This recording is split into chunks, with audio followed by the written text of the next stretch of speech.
2019, 2020 నుండి 2023-24 వరకు కేంద్ర ప్రభుత్వం నుండి విడుదలైన మరియు గ్రామ పంచాయతీలకు విడుదల చేసిన మొత్తాల వివరాలను సంవత్సర వారీగా తెలియజేస్తారని.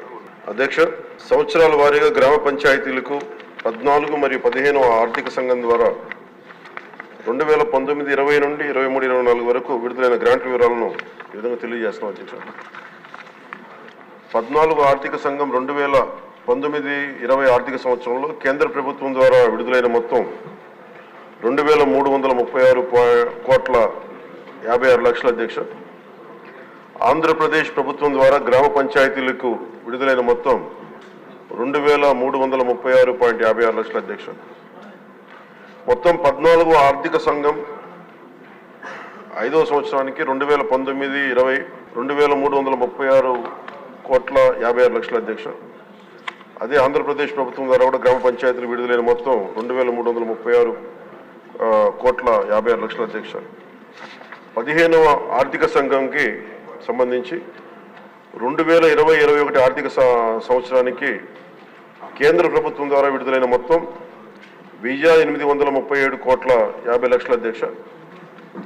ఆంధ్రప్రదేశ్ ప్రభుత్వం ద్వారా గ్రామ పంచాయతీలు విడుదలైన మొత్తం 1,837,50,00,000 అధ్యక్ష. 2021-22కి 1,338,52,00,000 అధ్యక్ష. ఆంధ్రప్రదేశ్ ప్రభుత్వం ద్వారా గ్రామ పంచాయతీలు విడుదలైన మొత్తం 1,338,52,00,000 అధ్యక్ష. 22-23 ఆర్థిక సంవత్సరానికి 1,378,65,00,000 అధ్యక్ష కేంద్ర ప్రభుత్వం నుంచి వచ్చింది.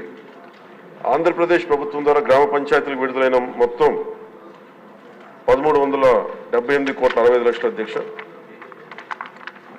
23-24 ఆర్థిక సంవత్సరానికి సంబంధించి కేంద్ర ప్రభుత్వం ద్వారా విడుదలైన మొత్తం 1,392,69,00,000 అధ్యక్ష. ఆంధ్రప్రదేశ్ ప్రభుత్వం ద్వారా గ్రామ పంచాయతీలు విడుదలైన మొత్తం 696,41,00,000 అధ్యక్ష. మొత్తం 15వ ఆర్థిక సంవత్సరానికి సంబంధించి 5,947,30,36,00,000 విడుదల చేసింది అధ్యక్ష. ఆంధ్రప్రదేశ్ ప్రభుత్వం ద్వారా గ్రామ పంచాయతీలకి విడుదలైన మొత్తం 5,251,8,00,000 అధ్యక్ష. ఈ 14 మరియు 15 ఆర్థిక సంఘం వెరసి మొత్తం 8,283,92,00,000 విడుదల చేశారు అధ్యక్ష. ఆంధ్రప్రదేశ్ ప్రభుత్వం మటుకు 7,587,64,00,000 విడుదల చేశారు అధ్యక్ష గ్రామ పంచాయతీలకి. కేంద్ర ప్రభుత్వం ద్వారా విడుదలైన మొత్తంలో ఇంకా 696,28,00,000 ఆంధ్రప్రదేశ్ ప్రభుత్వం ద్వారా గ్రామ పంచాయతీలకి ఇంకా విడుదల కావాల్సింది అధ్యక్ష. ఈ రెండో ప్రశ్నకు అధ్యక్ష, నిధుల నిలిపివేత కారణంగా గ్రామ పంచాయతీలకు ఎదుర్కొంటున్న ఇబ్బందుల విషయాన్ని ప్రభుత్వం గుర్తించిందని గౌరవ సభ్యులు అడిగారు అధ్యక్ష.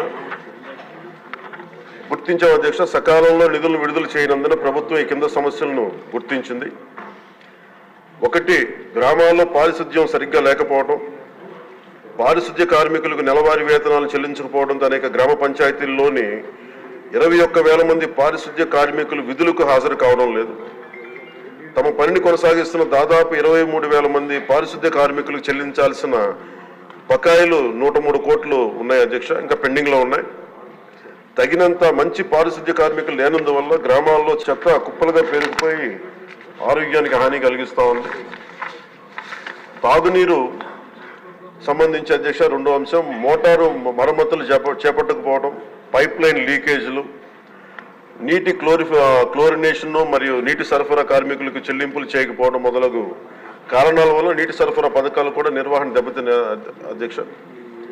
అలాగే 3వ అంశం, వీధి దీపాలు. గ్రామ పంచాయతీల అనుమతి లేకుండా ఆంధ్రప్రదేశ్ డిస్కాంలకు చెల్లింపులు చేసే నిమిత్తంలో నిధులు ఎక్కువ భాగం మళ్లించడం అయింది. ఎల్ఈడి వీధి దీపాలను వెలిగించడం మరియు నిర్వహణ సరిగ్గా లేనందున అనేక వీధి దీపాలు పనికి రాకుండా పోయాయి. ఇది గ్రామీణ మహిళల రక్షణ మరియు గ్రామస్తుల భద్రత మొదలైన వాటితో సహా గ్రామంలోని అన్ని జీవన అంశాలపై ప్రతికూల ప్రభావాన్ని చూపింది. ఇంకా గ్రామ పంచాయతీలకు ఆర్థిక కమిషన్ గ్రాంట్లు నిలిపివేయడం వలన పేలవమైన పారిశుద్ధ్యం, అపరిశుభ్ర తాగునీరు మరియు పనిచేయని విద్యుత్ దీపాల కారణంగా మన రాష్ట్ర జనాభాలో 71% ఉన్న 3,54,00,000 గ్రామీణ ప్రజల జీవితం చాలా దారుణంగా ప్రభావితమైంది. అలాగే ఇది మూడవ ప్రశ్న అధ్యక్ష, దానికి గల కారణాలు ఏంటని అడిగారు అధ్యక్ష. గ్రామ పంచాయతీలకు సకాలంలో నిధులు విడుదల చేయకపోవడానికి గల కారణాలను ఈ కింద విధంగా గుర్తించడం జరిగింది అధ్యక్ష. గ్రామ పంచాయతీలకు ఎన్నికలు నిర్వహించడంలో 2 సంవత్సరాల 7 నెలలు జాప్యం జరగటం, 1/8/2018 తేదీన నిర్వహించాల్సిన గ్రామ పంచాయతీ ఎన్నికలు చివరికి నిర్వహించడమైంది. మరి ఎన్నికైన సంస్థ 2021 మార్చి నెలలో బాధ్యతను స్వీకరించింది. కేంద్ర ప్రభుత్వానికి రెండో అంశం అధ్యక్ష, కేంద్ర ప్రభుత్వానికి గ్రాంట్ ట్రాన్స్ఫర్ సర్టిఫికేట్ అంటే వినియోగ ధ్రువపత్రాన్ని ఆలస్యంగా సమర్పించడం. మూడవది, గ్రామ పంచాయతీల బ్యాంకు ఖాతాలను గత ప్రభుత్వం ఉద్దేశపూర్వకంగా పిఎంఎఫ్ఎస్ ప్రభుత్వ ఆర్థిక నిర్వహణ వ్యవస్థతో ఏకీకృతం చేయలేదు, దానికి అదొక కారణం. నాలుగవది, కేంద్ర ప్రభుత్వ పంచాయతీరాజ్ మంత్రిత్వ శాఖ నుండి కేంద్ర బృందం ఆంధ్రప్రదేశ్లోని గ్రామ పంచాయతీలను సందర్శించిన సమయంలో వారు చేసిన ప్రతికూల పరిశీలనలు. ఈ పై కారణాల వల్ల గ్రామ పంచాయతీలకు సకాలంలో ఆర్థిక సంఘం గ్రాంట్లు పొందలేదు అధ్యక్ష. ఫలితంగా గ్రామ పంచాయతీల ఆర్థిక పటిష్టతకు తీవ్ర నష్టం వాటిల్లింది. అలాగే గౌరవ సభ్యులు అడిగిన 4వ ప్రశ్న అధ్యక్ష, గ్రామ పంచాయతీలు నిధులు విడుదలకు చేయుటకు ప్రభుత్వం తీసుకున్న చర్యలు ఏమిటని. గత ప్రభుత్వం నుండి ఆర్థిక దుర్నిర్వహణకు ప్రభుత్వం వారసత్వంగా పొందింది అధ్యక్ష. వారి మిస్మేనేజ్మెంట్ కానీ, అలాగే అందువల్ల రాష్ట్రంలోని గ్రామ పంచాయతీల ప్రస్తుత ఆర్థిక స్థితి యొక్క వారసత్వాన్ని ఈ ప్రభుత్వం తీసుకుంది అధ్యక్ష. మరి సకాలంలో నిధులు విడుదల వీలు కల్పించడానికి మరియు గ్రామ పంచాయతీలు పటిష్టపరచడానికి కూడా రోడ్ మ్యాప్ని రూపొందించడం అవుతుంది అధ్యక్ష.